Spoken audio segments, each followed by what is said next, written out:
Good morning, guys. I hope you guys are doing fine this morning or whenever you're actually taking the time to watch this. So, a couple of announcements. First of all, this will be your last assignment before your midterm grade. Most of you are doing pretty well. I looked at grades and they're pretty much how they should be, except for those who are not doing any work.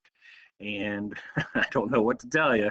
If you're keeping up with it, I'll make sure you guys have enough points to keep your grades where they are. And I don't think any of this stuff is difficult for you. So keep up the good work. I am reading your answers. When you guys turn the stuff in, I do look at every sheet. I don't just zip through it and then slap a grade on. I do enjoy reading your answers. Of course, I miss you guys face to face, so I hope you guys are all doing okay. But I am enjoying reading your answers and the thoughtfulness some of you guys are putting into this. So just keep at it. I know it's not a whole lot of fun, but we got to do what we got to do, right? So just keep doing it. Don't forget the talent show stuff. If you have some kind of talent, if it's an instrument or a guitar or artwork, show me some artwork or something. We'll share it out with the other. I'm only sharing it with the 8th graders. I'm not sharing it with the 7th graders. Do their own stuff. But if you have anything you want to share, just let me know. I have a couple more that I can drop in there. Dacey's, sorry, Daisy. But hers seemed to get some likes yesterday. That was kind of funny. But anyways, just keep doing what you're doing. Keep your head up. We'll muddle through this. We've only got, like a month left, and we'll be all right with it. I'm trying to think of what else. If you need to backtrack on stuff and get some your old work done, try and get it done quickly. If it's stuff that's back in week 1, 2, 3, or 4, I'm not going to take it because you're like 2-3 weeks past doing that stuff. So try and keep current as best as you can. Anything else? Yeah, no, I'm just kind of babbling at this point. But all right. So anyways, so here's your note set. This one goes with yesterday's note set, in which we were talking, or the day before's note set, in which we're talking about the Industrial Revolution and what it all was. So really, in short, if you, excuse me, there's Burger King right there. If you watch the videos from yesterday, the bald guy talked about how it was really going from using your hands to using machinery is the big change. But we'll look at today how it really makes a difference between the North and the South. Now, all of this is kind of, just repeat there again. All of this is a kind of a precursor to what would be the Civil War here soon enough.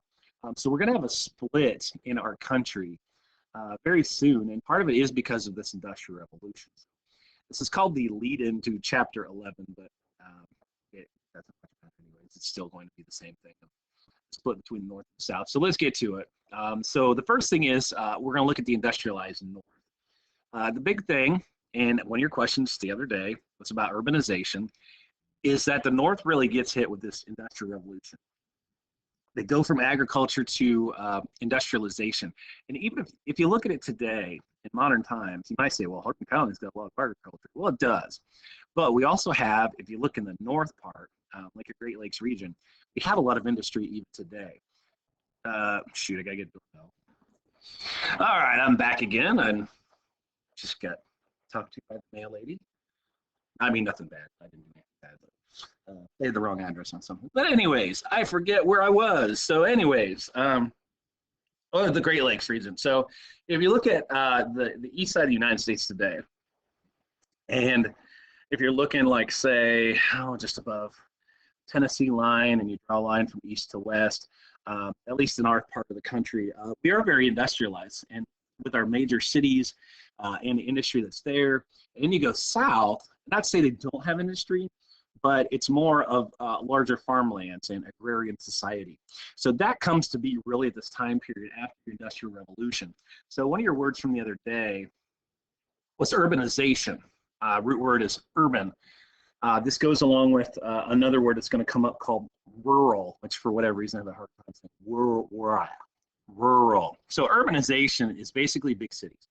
You have the urban areas, kind of like this picture that you see here, that you have a mass population of people in one given area, and most of them work in some kind of manufacturing industry or something else. But that's what it is. Urban is big city. So you start to have this growth of these big cities in the north, especially way bigger than what you would in the south. And it's again even true today. that your much larger cities are up here. Best example would be like New York City. I don't know, or Chicago. Those would be good examples. I don't know what place this is right now. I can't tell. But anyways, so some new inventions of this time period that really kick things off. And this is another question for you the other day on your guided reading for you to look at some of the big inventions of the time period. And these might be things today that we kind of shrug our shoulders at, but they're really the predecessors to things that are to come. An example of this is the telegraph. Now, telegraph invented by a guy named Samuel Morse. And yes, it's where we get the Morse code, not Morris, Morse code, of dots and dashes, like SOS, that you can send via, or some people say via, electrical signals. So in other words, the way this works is you have one person at one end, one person at another. You have this wire going across, and you send these electrical signals from one end to the other. And someone's always at that other end receiving messages. So this guy is sending messages across here, a series of dots and dashes, and then someone is deciphering that with their little Morse code alphabet and printing out a message. And then they would send that to somebody else. So this is like your early version of text messaging. So that's why this stuff's relevant. We don't use this today, but we use a version of it. So the telegraph is important because, and think about it a little bit, how does this change society? How does this change business? Well, you don't have to send a letter. You don't have to yell out your window at somebody. Instead, you can send this for miles and relay this message, and you can get messages sent back and forth pretty quickly. So your early version of telephone, or early version of text messaging, email, whatever you want to call it. And then the sewing machine comes in, something that kind of is obsolete anymore because it's almost easier just to buy your clothes and stuff than to just make them or fix them. But back in the day, that's what they did. And sewing machines invented by a guy named Elias Howe. Awesome haircut there. Probably how most of our hair is going to look like after this thing's all said and done. But your sewing machines are important because now you're not making them by hand. I mean, you're still using your hands, but instead this machine is able to stitch things much faster. So what you have is, like the pictures I showed you the other day, factories of women coming together to sew bulk clothing together and make these things. And so that way you can make them and you can sell them, and then clothes become less expensive because you have more of a supply of them. If there's only one or two shirts everybody's fighting for, and the price goes up. If there's 100 shirts, well, the price is going to go down because you have supply and demand, as we've talked about before in here. This is what your early sewing machine looked like. In reality, it's not that different from what they are in modern times. Of course, they're a little more fanciful, but the idea is just you have a mechanism that moves this needle up and down, and then you can make your clothes. I don't know how many of you guys actually can do that today. Anybody know how to use a sewing machine? I used to have home ec, and I can remember doing that. And I still have a pair of shorts that I made, I think, in high school, and they still fit. That's the most important thing. They're my painting shorts. But anyways, I still have like a pillow that I made or whatever, but, I don't know that I could stitch stuff up today. But I think it's kind of a lost art. But I have seen some people who are stitching stuff now to make those masks when they go out and about to go to stores and things. So that's kind of cool that stuff's coming back. And the next one is the steam engine.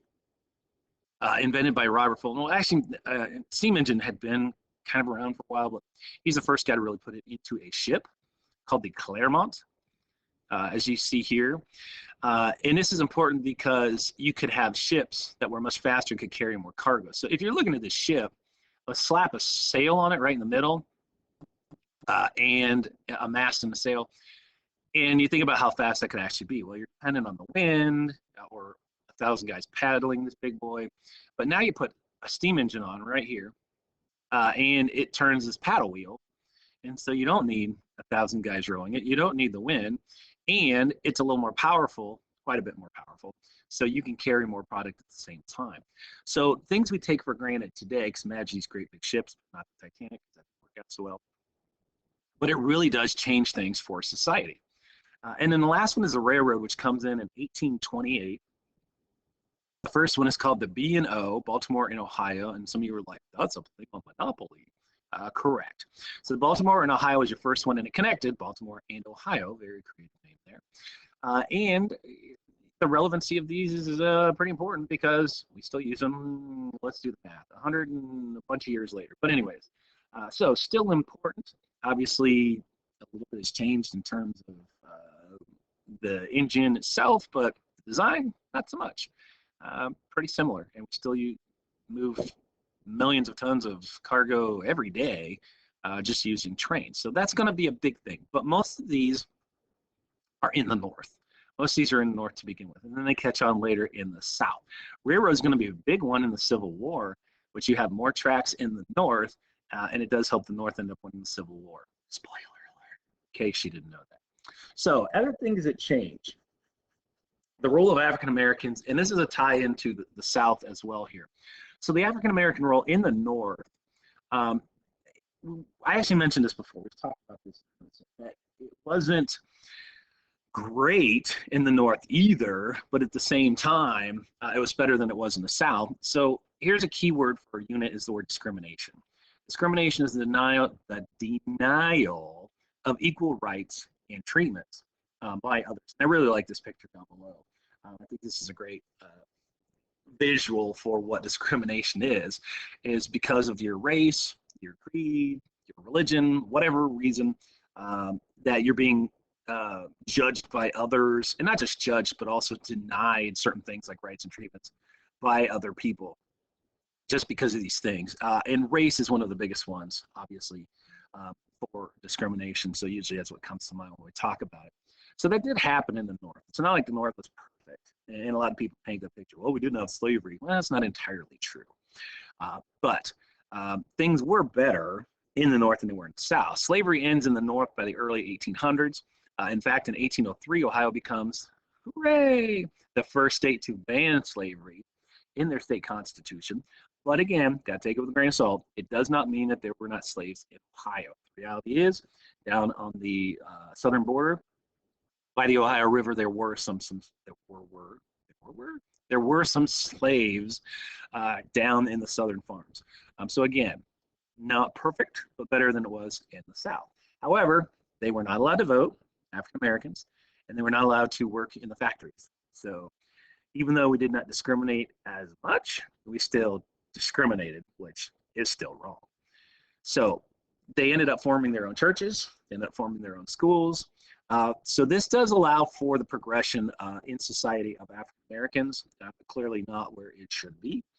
But again, and I hate to keep saying this, but better was in the South. So anyways, let's talk about the South a little bit. So in the South, it's more agrarian, or what you call rural.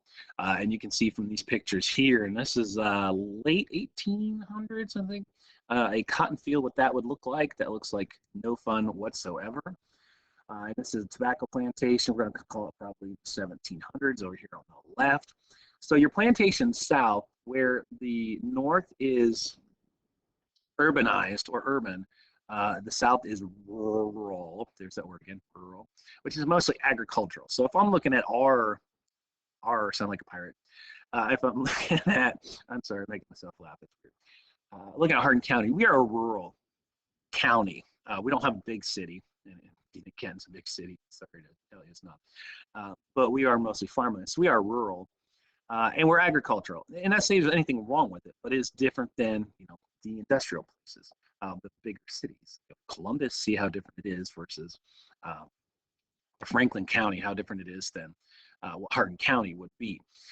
So two big changes come in the South during this time period, and both are related to the Industrial Revolution. First of all, is that ability to make clothes, what we call textiles, another vocabulary word at the time period, textiles. You have now more of a need for cotton. Well, here's why. It makes sense. Elias Howe has that sewing machine, and so the sewing machine can make clothes faster.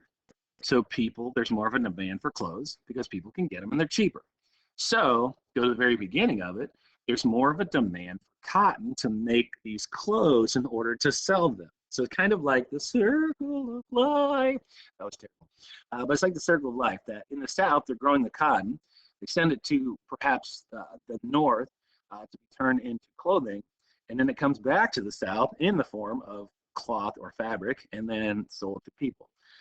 And the irony is the slaves are picking the cotton that end up turning into their own clothing as well. So not a great circle of life. So you have this need for more cotton, and that's what does happen. So because so many so much clothing, I guess, or textiles is being sold, more cotton needs to be grown. More cotton needs to be grown, you need more slaves. But what does help is this thing called a cotton gin is invented by a guy named Eli Whitney. And I think I got a picture. Okay. So it could process cotton 50 times more, could process 50 times more cotton by hand. There you go. Okay. So when you pick the cotton, which is back here, it's got little seeds in it. And you don't want the seeds in it when you're making the clothing. So what you would have to do is by hand, you would have to pull apart that cotton. I mean, if you got a cotton ball at home, it's cotton, but it's not, doesn't have seeds in it. So anyways, you're pulling that apart and you're getting seeds out of it. Okay, so that takes a long time by hand. Nobody wants to do that, not a whole lot of fun. So now they invent this cotton gin where you can drop in the cotton, turn this simple crank. What it does is it pulls apart those cotton fibers and then the seeds drop into the bottom. So you could process 50 times more of this by hand. So again, cause and effect. You have more cotton, you can move it much faster, clean it out, send it to the north, it may be made into clothing, and then sell it quicker. So business-wise, economically, that's pretty good. But on the other end of it, you need more cotton. So that's where slave labor comes into effect.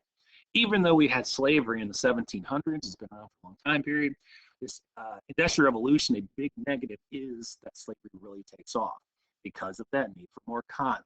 Now, not to say tobacco isn't important at the time period, but cotton kind of overtakes tobacco in terms of its usage. I mean, think of how many people would smoke versus how many people are wearing actual cotton.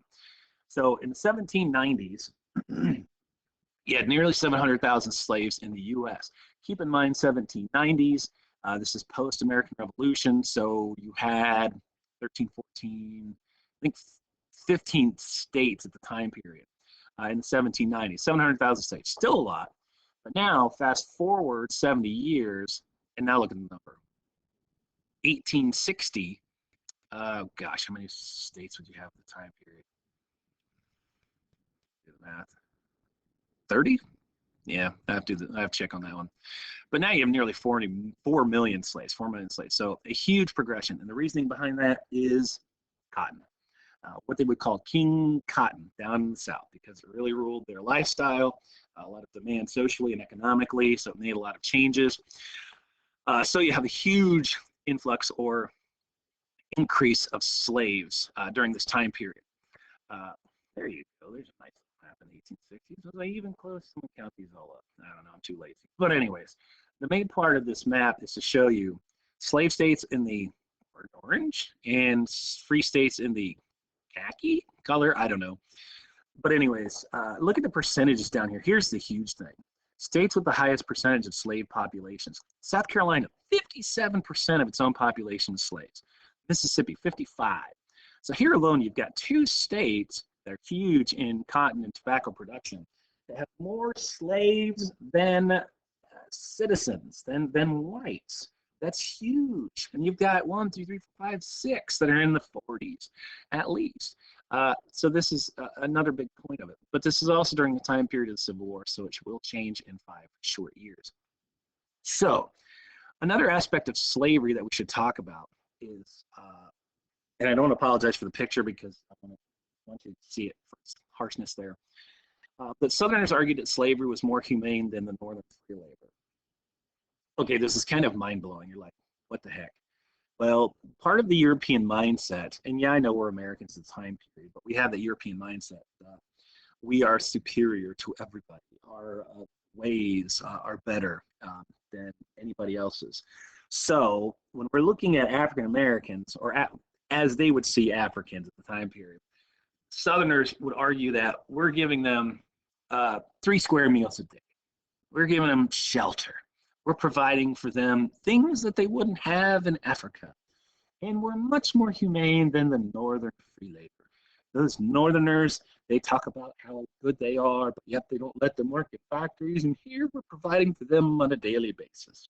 Okay, which is, I can understand, not necessarily accept, because then I look at the picture on the right and go, okay, that's humane.